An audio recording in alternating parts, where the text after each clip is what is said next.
Hello guys, আজকে আমরা বানাবো মুটকি এবং পেনের মাধ্যমে লাড্ডু। প্রথমে আমরা নিয়েছি দুটো মুটকি এবং একটি বোতল কাটা ছোট্ট বোতলগুলো মাথার দিকটা এবং একটি দড়ি আর একটি পেন। এবার এগুলোকে সরিয়ে দেবো এবং প্রথমে মুটকিটাকে উপর দিক থেকে ফুটো করে দেবো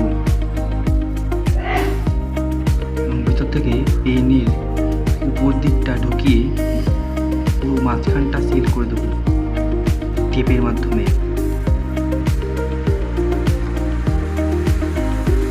এবার আমরা বোতলের উপরটা কেটেছিলাম সেটাকে দুদিক দিয়ে সমান আকারে কেটে নেব যাতে পেনটা ভিতরে ঢুকতে পারে।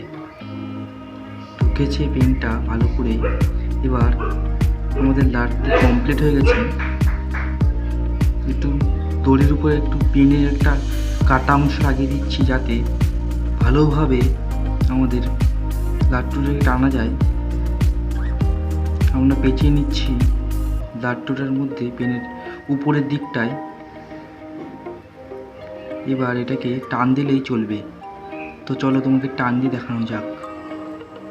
দেখতেই পাচ্ছ কি সুন্দরভাবে চলছে।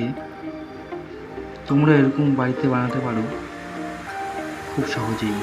Like and subscribe.